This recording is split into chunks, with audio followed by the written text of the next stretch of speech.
Rob and John just finished getting all this material here down to the right width. We did have to bring it down a little bit smaller than we had anticipated. We were shooting for 2 7/16. I think they ended up like a 30-second light of that. You know, it's something that happens on the job. It's not going to be perceptible to anybody. So, you know, we brought everything down to one size. While they were doing that, I was over here starting to prepare the shaper. We're now going to cut the cope and stick joinery on these parts. So we need to set up our shaper heads, and that's the first step. This is what's called a corrugated molding head for the shaper. So we had some custom knives made by Neil at MT Tool Co. He's down in Maryland, and this is what he does. He makes custom knives for molding heads, for shapers, for molders, for William & Hussey molding machines. The one that we bought from John, we've made quite a few sets of cutters with Neil. So we sent him the profile that we wanted, and he made these up. We have your sticking blade. So this cuts the groove and the detail into the piece. And then this is the coping side. This will cut, here you can see this space here, that will become the tenon of the door. So we need to set these up, and we got 2 heads so that we could leave them set up and be able to switch them back and forth without having any setup issues. So we want to make sure that these are perfectly flush to the bottom of this molding head. So we're going to use an epoxy coated neodymium magnet. These are just in here loose. We'll set them up now. So I'm going to loosen my Allen keys. I'll use the magnet to get everything coplanar, and then we can tighten these down, and we'll set up the sticking head while we're at it. When setting up corrugated knives in a molding head, easy way to get everything all aligned is with a epoxy coated neodymium magnet. You want everything nice and flush with the bottom of this molding head. So we'll put our magnet here. We're aligned, we'll just tighten it down.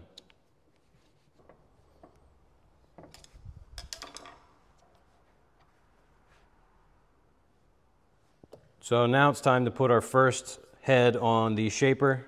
We're going to do the sticking first, kind of like a hotly debated topic, cope first or stick first. We're gonna do the stick first. So with our shaper, we have a little Allen bolt there and our spacers. Pull those off, slide the head on, and now we just want to put enough spacers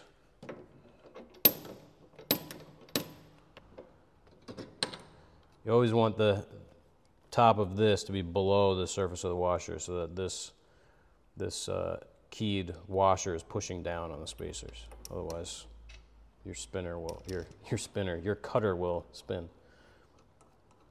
It's going to spin anyway, but it'll spin in a way that you don't want it to spin. So we tighten this down, and we can go inside the cabinet, release the lock, and we have a spinning cutter. Now we're on to uncharted territory. We're going to try a technique that we haven't done before in the shaper. So we're going to be using what's called an outboard fence, or a back fence, I've heard it called. So rather than using this fence on the shaper here and running our material in a typical fashion this direction, we're going to use a fence on this side, and we're going to power feed in a climb cut, and we're going to cross our fingers. So what we need to do is get this fence set so that it's at the right distance from this cutter, and we want to remove 1/16 of an inch is our plan from our stock. So this stock is a 16th inch oversized now. We want it to pass this way against this fence, being power fed with the power feeder, and we want it so that a 1/16 of this edge is taken off. That way we get a nice straight clean edge. The climb cut will give a much cleaner cut than feeding this way. And when you feed in this direction, you're dealing with two fences. You have to make sure that they're perfectly coplanar, otherwise at the end of your cut, you know, you're either going to get some snipe in this direction or snipe in this direction, which can be a real nightmare, especially with door parts. So we're going to try it out. We know some guys who do it. We got a little bit of advice, but we tend to just dive in. So we're going to figure it out with some test pieces and bring you along for the ride. Our outboard fence is all clamped. We have See, we have our 1/16 of slop here so that we have some adjustment. The next step would be to set up the power feeder. So we need to swing that over, get everything set up for that, and then we can run this test piece. So with the power feeder, nice thing about this power feeder is it has forward and reverse. So typically you're going to feed in this direction towards me. We're going to feed the opposite direction now, so we don't have to turn this around. We're just going to run it in reverse. So we have 4 wheels. We want the space between wheels 2 and 3 to be the center of the cutter head. Probably won't bore you with all the adjustment on this. It's a lot of back and forth because there's so many controls here. But we'll get it so that our wheels are centered. We want it canted slightly towards this fence to push everything against it and heading in that direction. So we'll get it set up and we'll be ready to make a cut. We just ran the piece through. We turned the cutter head so that the blades were clear. We ran it through. It looks good. We are going to turn on the power feeder, turn on the dust collection, as well as the shaper, stand back and put this piece through and see what happens.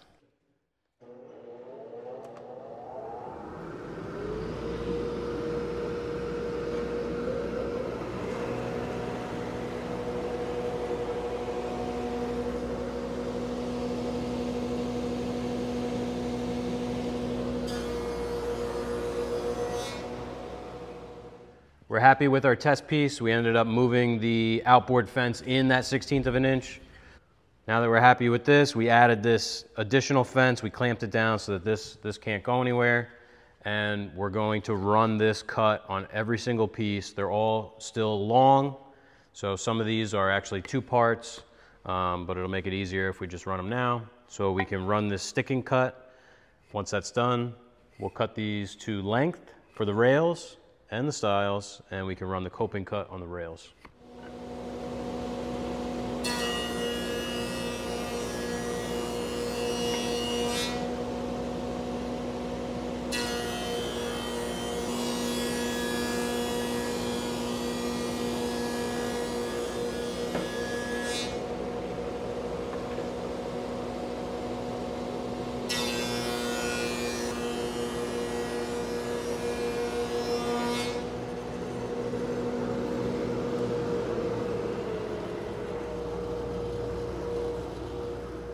We have that sticking cut complete on all of our parts.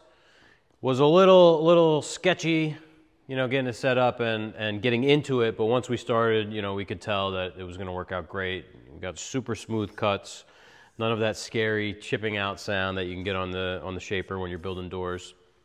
We've gone ahead and set up our coping sled.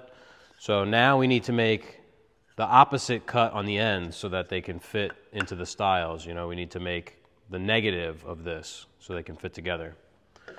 So we changed our heads out. We went from our sticking head over to our coping head. And as I mentioned before, because they're at the same level, I didn't need to move the spindle up or down. So the spindle stayed exactly where it is. We're referencing off the table, and it's set up to make that cut using a miter gauge and a little stop block here. So we'll turn the shaper on and we can make a coping cut. Here we are at the shaper. This is the setup that I came up with. There's a lot of different ways to cope the ends of your door parts. There's even dedicated sleds. We do have one. I think I put it away. The only issue with that is we want to keep referencing off the table of this shaper. So I didn't want to add something that has a base to it. So this is something that we've used a lot before, just a regular miter gauge that you would use on a table saw. So see, I have a 0 clearance fence here so that when I'm pushing this through, I have support behind the workpiece. I have some sandpaper here for grip because this is going to want to push everything away from it. And I have a stop block here that's just glued to the fence. So all my parts are going to come up against the stop block, get passed through. I'm going to flip it around, and you'll notice here I don't have any support behind this fillet. So this is going to want to blow out because the cutter is coming this way. So I just have a little block. You can see this one's already been cut. I'll hold this here, and that'll give some backup support to that piece. So easy way to do it. So now we're ready to make a cut, and we'll get a door and the clamps for you to see.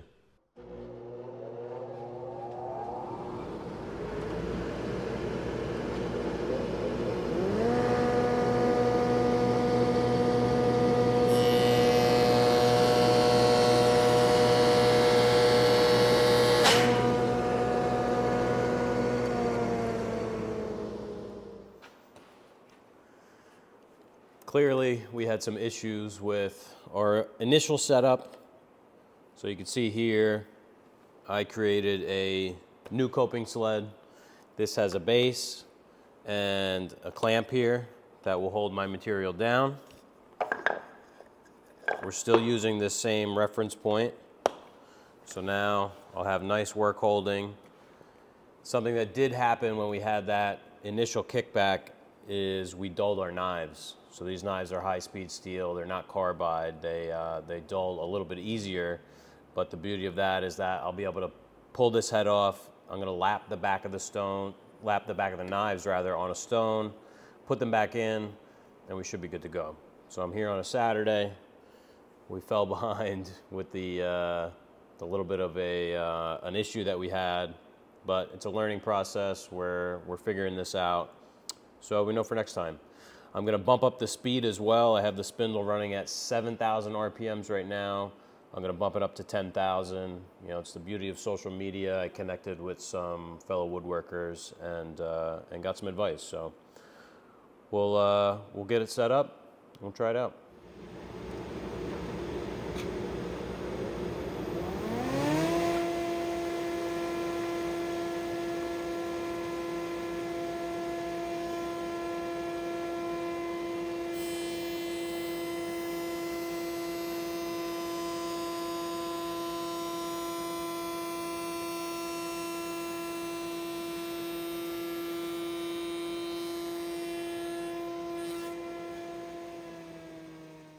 Thankfully, the new setup worked out great. I was able to get these doors assembled over the weekend, but I have some parts here. I want to show you how the doors went together. So this is the cope cut that we just made with that new setup. So this is the negative of this cut. You know, you can see we basically cut out these profiles. So this is a rail. It would have a cope cut on this side as well. And this is a style. These are the vertical members and these are the horizontal. So the cope fits into the style like that. And then our panel sits inside here. This one's got a little dent on it, so it's hard to fit in, but so we have a 1/4 inch MDF panel. And there's our rail. So this is the face of the door, has this little step detail. And this here is the back of the door. That one doesn't have the pins. This is the back of the door, and you can see that we actually pinned through the style. They fit nice and tight. We pinned through the style, so if you look at what would be like the bottom of the door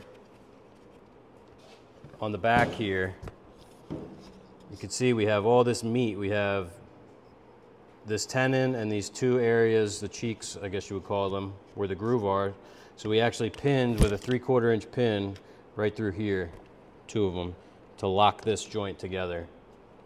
These are being painted. You know, we wouldn't want to do that on a stain grade job because then you would have these putty holes, but these will be painted.